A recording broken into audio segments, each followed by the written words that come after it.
প্রবেশ করেছে।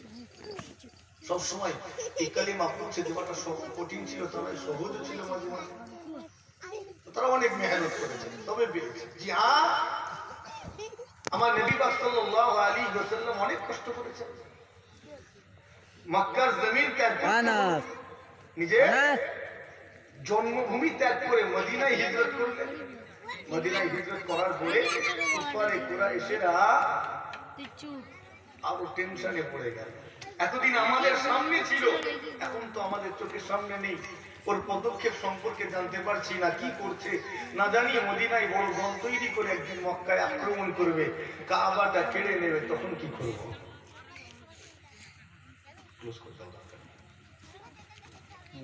তখন কি করবো? সমস্ত চক্রান্তকে অবশেষে সহ্য করতে পারলো না, মক্কা থেকে দলবল নিয়ে বদরে পৌঁছে গেল। 1000-এরও বেশি সৈন্য নিয়ে। কথা ঠিক না ভুলবো? কোথায় গেল? সামনে বস, সামনে বস, আমার সামনে বস, আমার সামনে বস। ওদের দোষ নয়, দোষ কাদের? ওই 313 জন দুর্বল, এগিয়ে আয়, এগিয়ে আয়, এগিয়ে আয়, এগিয়ে আয়, এগিয়ে আয়। যাদের অনেকের হাত ছড়া, হাত ছড়া, মোবাইল ছড়া, মোবাইল ছড়া। ওই তাদের দোষ হয়ে গেল। আত্মরক্ষা করতে যাবেন আপনার ছড়া মোবাইল। বুঝতে পারেন? তোকে দেখতে হবে, চড় খেতে হবে। আপনি চড় খাবেন, ঠিক আছে, মোবাইলটা সরা না, কিছু কর। আবার হাত ঘিরে গেছে, ক্যামেরা শুরু। কথা বুঝতে পারছি না, এইরকম বিচারিতা কেন? সৎ ভাইয়ের মতো আচরণ কেন? তুমি যদি নিজের ভাই মনে করে গলায় জড়িয়ে নাও, মিল মোহাম্মত থাকবে না? থাকবে না। আর সবসময় যদি সৎ ভাইয়ের মতো আচরণ হয়, তাহলে তো মুশকিল ব্যাপার।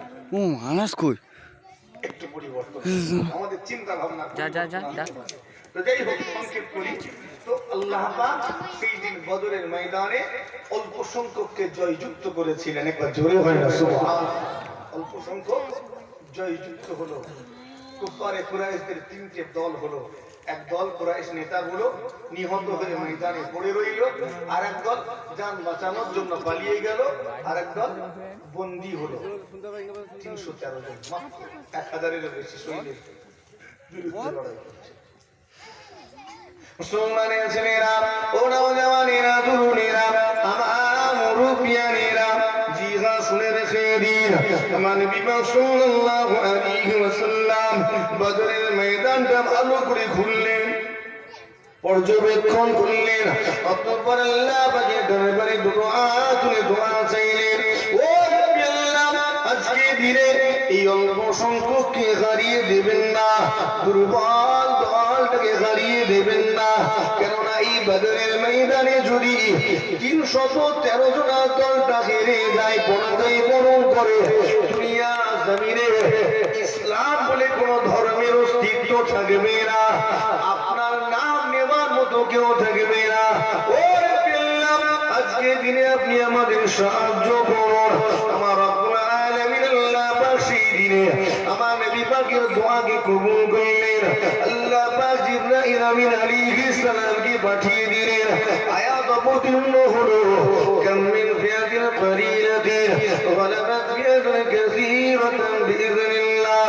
আমার আল্লাহ পাক জানিয়ে দিলেন, আজকে দিনে আমি আল্লাহ অল্প সংখ্যককে অধিক সংখ্যকের উপরে জয় যুক্ত করব। আল্লাহ ওয়াদা পূরণ করেছেন না করেন? ওয়াদা পূরণ করেছেন। অল্প সংখ্যককে আল্লাহ জয়যুক্ত করেছেন। খুব সংক্ষেপ করে বলতে চাইছি আমি, আলোচনা খুব বেশি বাড়াবো না।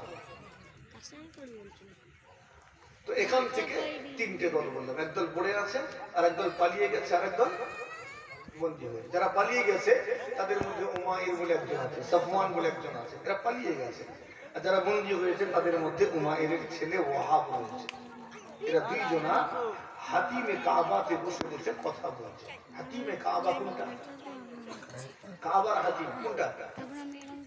হাতিমে কাবা হলো ওই কাবা বাইতুল্লাহ শরীফ, তার পাশে একটা অর্ধবৃত্তাকার, আমরা মুখ পর্যন্ত কাঁপনি সাদা মার্বেল পাথরের দেখি না, এটা হলো হাতিমে কাবা। এই কয় টাকা আমাকে দাও। বর্তমানে আমরা আজকে একটা চৌকো কালো ঘর দেখি, দেখি না? 6 টাকাকে মনে রাখবেন, 5 টাকা কাবার করে দেয়। চৌকো কালো ঘর ছিল না অতীতে। এটা আমরা বর্তমান রূপটা দেখতে পাচ্ছি।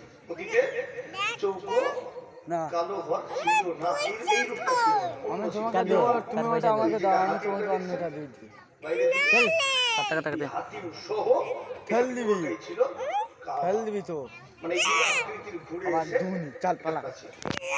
যখন কাবার সংস্কার হবে, ফুচকা কুফারে খাওয়া দিবি। কুরাইশেরা ফুচকা খাবে না? সংস্কার করতে গেল, সংস্কার করতে গিয়ে অর্থের সংকট দেখা দিল। অর্থ অনেক আছে, কিন্তু কাবাতে লাগানোর মতো অর্থ নেই।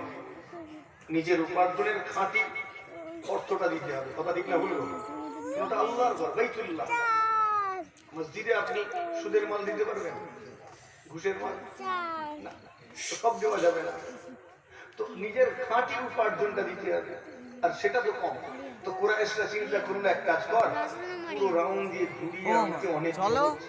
রাস্তার তার দিকে। চেয়ে বরং এখান থেকে মাঝখানে একটা পাঁচিল তুলে দে, এদিকে একটা চৌকো মতো ঘর হয়ে যাবে, আর যেটা বাইরে পড়ে থাকবে মুখ পর্যন্ত পাথর দিয়ে সাজিয়ে রেখে দেবো, জায়গাটার হেফাজত হয়ে যাবে। এটা হলো হাতিমে কাবা। জি হ্যাঁ, শুনে রেখে দিন, যে ব্যক্তিটা হাতিমে কাবার ভিতরে প্রবেশ করলো, ওই ব্যক্তিটা যেন আল্লাহ কাবা বাইতুল্লাহ শরীফের ভিতরেই প্রবেশ করলো। ও জানেরা, যে মানুষটা, যে হাজি বান্দাটা এই হাতিমে